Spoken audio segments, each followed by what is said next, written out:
माली समाज करेगा 25 फरवरी को विधानसभा का घेराव। 11 सूत्रीय सामाजिक मांगों को लेकर 25 फरवरी को राजस्थान विधानसभा का माली समाज द्वारा घेराव किया जाएगा, जिनकी विगत कई वर्षों से माली समाज मांग करता रहा है, लेकिन सरकारें बिल्कुल भी ध्यान नहीं दे रही हैं। माली सैनी समाज की प्रमुख निम्न मांगे हैं: महात्मा फूले कल्याण बोर्ड, महात्मा फूले फाउंडेशन का निर्माण, सैनी समाज को अलग से 12% आरक्षण लागू हो, हर शहर कस्बे में फुटपाथ पर लगे फल सब्जी के ठेलों का स्थायीकरण हो,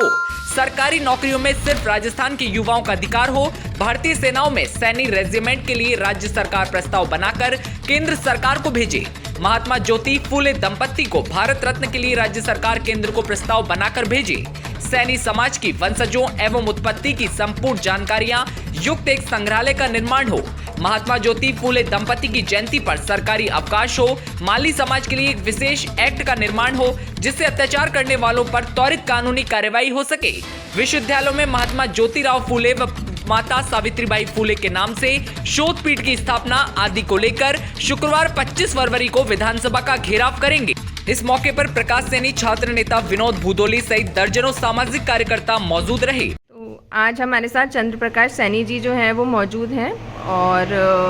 सर जो हैं वो विधानसभा पे 25 तारीख को घेराव करने की बात करें। आइए हम जानते हैं कि क्या मुद्दे हैं इनके जो ये 25 तारीख को विधानसभा का घेराव करने जाए। सैनी जी, मैं जानना चाहूँगी कि क्या मुद्दे हैं आपके जिसके कारण आप गहलोत सरकार का 25 तारीख को विधानसभा पे घेराव करने की बात कर रहे हैं। तो विशद में आप मुझे बताएं, संक्षिप्त में क्या मांगे आपकी हैं। ये हमारी सामाजिक मांगे हैं और लगभग 75 साल से चल रही है,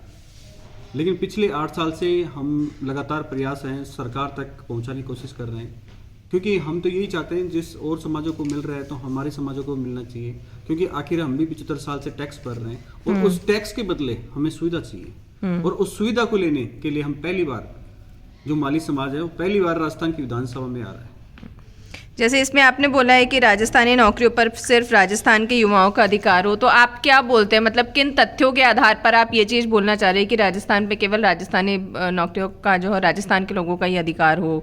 तो क्या कुछ तथ्य हैं आपके पास कि बाहर से लोग आते हैं उनको नौकरियां दे दी जाती है कुछ? इसके लिए मैं ये कहना चाहूँगा, सबसे पहले मुद्दे तो देखो हमारे मोटे मोटे हैं, लेकिन इसके साथ हमने पूरे राजस्थान के युवाओं को भी जोड़ने का प्रयास किया इस मुहिम के, क्योंकि इस मुहिम में करीब करीब सभी संगठन हैं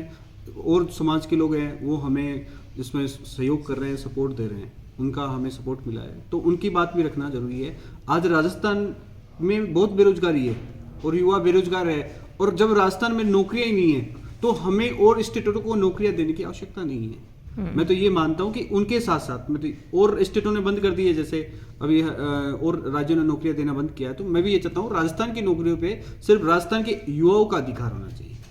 बेसिकली हमने भी यही रखा है। आप जैसे घेराव की बात कर रहे हैं, 25 तारीख को आप घेराव की बात करें, तो क्या आपने इससे पहले गहलोत सरकार को कुछ भी अनुज्ञा दी है कि कुछ एप्लीकेशन आपने दिया है जिसको आपको लगा कि कुछ रिजल्ट नहीं आया है और आप घेराव की बात कर रहे हैं? लगभग हम 8 साल से, चाहे वो कोई भी सरकार हो, हम बहुत सारे उनको लव लेटर लिख दिए,